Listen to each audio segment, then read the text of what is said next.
আর যারা সৌদি আরবে নতুন করে আসবেন, আমি আগেও বলছি, এখনও বলতেছি, ভবিষ্যতে বলবো যে এখানে যে লোকগুলো আছে, আপনি যে কাজে আসতে চান তাদের সাথে যোগাযোগ করেন। এখন কেউ মাসে 1 লাখ টাকা ইনকাম করে, কেউ মাসে 80,000 টাকা ইনকাম করে, কেউ মাসে আবার 50,000 টাকা ইনকাম করে, কেউ আবার 20,000 টাকা ইনকাম করে। এখন এই ভিডিওগুলো আপনারা ফুল না দেখা মন্তব্য করেন যে, আবার অনেকে সৌদি আরব আসার প্ল্যানও করেন যে তাহলে সৌদি আরব যাই, এত টাকা ইনকাম করে তাহলে ইউরোপ যাই কী করবো। কিন্তু সেই ব্যক্তি, যেই ব্যক্তি 1 লাখ টাকা, 80,000 টাকা, 50,000 টাকা, 20,000 টাকা ইনকাম করতেছে, বলতেছে, আপনারা কি করতেছেন? ফুল ভিডিও দেখেন না যে সে কি কাজ করে এত টাকা ইনকাম করতেছে। তাহলে দেখি আমি ওই কাজটা পারবো কিনা, বা সে যে কাজটা করে এই কাজটা আসলেই এত টাকা ইনকাম আছে কিনা একটু যাচাই করি। আপনারা একটু যাচাই যদি করেন তাহলে কিন্তু প্রমাণ পাওয়া যাবেন যে এই কাজে এত টাকা ইনকাম করা সম্ভব কিনা। এমনিতে আপনারা অনেকে অনেক মন্তব্য করেন, অনেকে ভালো মন্তব্য করেন, অনেকে খারাপ মন্তব্য করেন। যারা ভালো মন্তব্য করে তারা হয়তো বা জানে যে এই কাজে এত টাকা ইনকাম করা যায়। সৌদি আরবে কাজ জানা থাকলে যারা কাজ ঠিকঠাক মতো পায়, করে, তারা কিন্তু ভালো টাকা ইনকাম করে।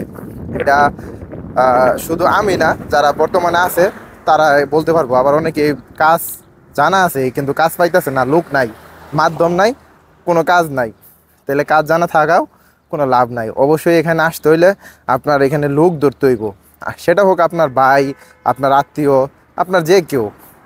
আবার অনেকে টাকা দিয়াও আপনার বেইমানির শিকার হইতেছে, মানে দালালের টাকা দিছে কাজের লেগা, সেই কাজ দেয় নাই, টাকা নিয়ে মোবাইল বন্ধ করে রাখছে। তো চলতেছে ভাই একটা নীলা খেলা সৌদি আরবে বর্তমানে, ঠিক আছে। যাদের ইনকাম হচ্ছে, আবার যাদের ইনকাম নাই তাদের কোনো ইনকাম নাই। এখন বর্তমানে যে কি চলতেছে সৌদি আরবে, সেটা যদি আপনারা বাইরের জগতে আসেন হয়তো দেখতে পারবেন। কারণ আমার যে ভিডিওগুলা অনেকেই অনেক মন্তব্য করতেছে, আপনারা দেখতেছেন যে কি এক অবস্থা শুরু হয়েছে বর্তমানে, ঠিক আছে। নতুন প্রবাসীরা আইসা সাপ্লাই কোম্পানিতে পড়তেছে, দালাল বলতেছে এক কথা, হইতেছে আরেক কথা।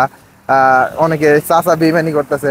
হ্যাঁ, আমি নিজে মাঝে মাঝে অবাক হয়ে যাই যে আপন মানুষ কিভাবে এতটা বেইমানি করে, ঠিক আছে। তো যারা ভিডিও দেখেন, আসলে আপনাদের কথা ধরে রাখার ক্ষমতা আমার নাই। ভালো মন্দ আপনারা খারাপ মন্তব্য করবেন, এটা স্বাভাবিক। ভালো মন্তব্য করবেন, যার যেটা মন্তব্য আছে এটা তো অবশ্যই আপনারা করবেন। তো একটু যাচাই বাছাই কইরা ভাই কইরার চেষ্টা করেন। আর যারা সৌদি আরবে নতুন করে আসবেন, আমি আগেও বলছি, এখনও বলতেছি, ভবিষ্যতে বলবো যে এখানে যে লোকগুলো আছে, আপনি যে কাজে আসতে চান তাদের সাথে যোগাযোগ করেন। এখন আমার যদি বলেন যে ভাই এই কোম্পানিটা কীরকম, দেখেন তো সৌদি আরবে হাজার হাজার কোম্পানি এখন বর্তমানে, সাপ্লাই, ডাইরেক্ট। তো কয়টা কোম্পানির ভাই চেক করে আমি আপনার জানাবো বলেন? এটা কি আমার পক্ষে, একা মানুষের পক্ষে সম্ভব? তো ভালো থাকবেন, সুস্থ থাকবেন, নিজেদের কাজ নিজেরাই করা লাগবে। আসসালামু আলাইকুম।